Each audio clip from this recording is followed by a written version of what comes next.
Бишкектеги ынтымак сейил багынын курулушунда мыйзам бузуу фактысы аныкталганын башкы прокуратуранын басма сөз кызматы кабарлады. Маалыматка караганда 2019-2020 жылдар аралыгында Бишкек шаарынын мэриясынын айрым кызмат адамдары кызматтык абалынан кыянаттык менен пайдаланган. Алар тиешелүү долбоордук сметалык иш кагаздары жок курулуш иштерин жүргүзүшкөн, ошондой эле материалдардын айрым аткарылган иштердин баалары негизсиз жогорулатылган. Мындан тышкары талаптарга жооп бербеген сынактын катышуучулары жеңүүчү деп табылып, курулуш иштерине керектеле турган материалдарды сатып алуу боюнча негизсиз келишимдер түзүлүп, мамлекетке чоң өлчөмдө зыян келтиргени аныкталды. Бул фактылар 24 ноябрда Жазык кодексинин 234 беренеси ачык тендерлерди өткөрүүнүн тартибин бузуу жана 320 беренеси кызмат абалынан кыянаттык менен пайдалануу менен кылмыштардын жана жоруктардын бирдиктүү рейстерине катталды. Сотко чейинки териштирүү башталды. 10 гектар аянтты ээлеген ынтымак сейил багынын курулушуна 2019 жылдын апрель айында капсула салынган. Ал Бишкек шаарынын түштүк тарабында жайгашкан. Ачылышында буга чейинки президент Сооронбай Жээнбеков баг отургузган.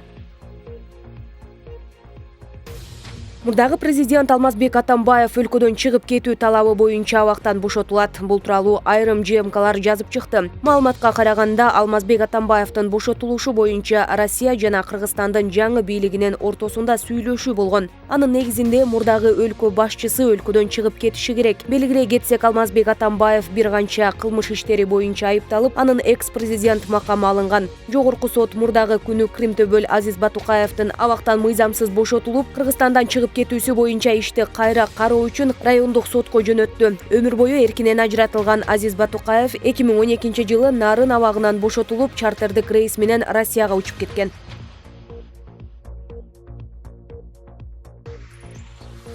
Президенттин милдетин аткаруучу Жогорку кеңештин төрагасы Талант Мамытов бүгүн 2 декабрда Жааматтык коопсуздук келишим уюмунун коопсуздук кеңешинин сессиясына катышат. Жыйын онлайн өтөт. Анда уюмдун ишмердүүлүгүнүн натыйжалуулугун арттыруу, ага мүчө мамлекеттердин парламенттер аралык кызматташуусун бекемдөө маселелери талкууланат. Иш-чарага Беларусь президенти Александр Лукашенко, Казакстандын президенти Касым-Жомарт Токаев, Орусиянын лидери Владимир Путин, Тажикстандын президенти Эмомали Рахмон, Армениянын премьер-министри Никол Пашинян, ошондой эле ЖККнун башкы катчысы Станислав Зайс катышат. Премьер-министрдин милдетин аткаруучу биринчи вице-премьер-министр Артем Новиковдун Кытай Эл Республикасынын Кыргыз Республикасындагы толук жана ыйгарым укуктуу элчиси Ду Девень менен кезектеги жолугушуусу болуп өттү.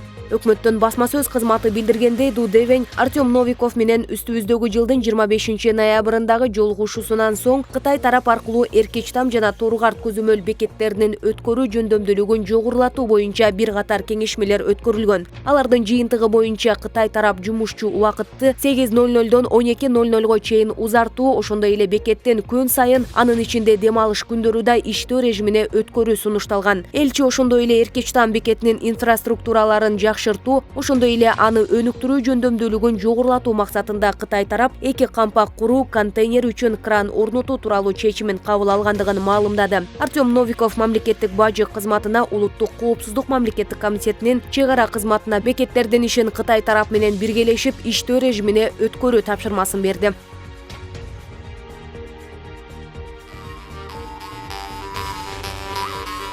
Маданият, маалымат жана туризм министрлиги 4 декабрда Талас облусундагы Манас Ордо комплексинде бир сутка бою Манас айтуу иш-чарасын өткөрөт. Министрликтин маалыматына караганда, бул иш-чара Манас күнүнө арналат жана ага Кыргызстандын бардык аймактарынан жаш жана белгилүү манасчылар катышат. 4 декабрда саат 11:00 башталып, 5 декабрда саат 11:00 жыйынтыктала турган иш-чара Маданият тарых телеканалы аркылуу түз эфирде көрсөтүлөт. Министрлик бул майрамдык акцияны өткөрүүгө республикалык бюджеттен акча каражаты сарпталбай турганын, ал демөөрчүлөрдүн жана меценаттардын колдоосу менен өткөрүлөрүн билдирди. Манас эпосу эл турмушунан алынган орду мааниси боюнча жалпы элдик эстелик мурас. Буга чейин ал ЮНЕСКОнун тизмесинде адамзаттын материалдык эмес мурасы катары киргизилген. Быйыл 12 ноябрда Бишкекте манасчы Дөөлөт Сыдыков өз өнөрүн Гиннестин рекордтор китебине киргизүү максатында 14 саат 27 мүнөт манас айтты.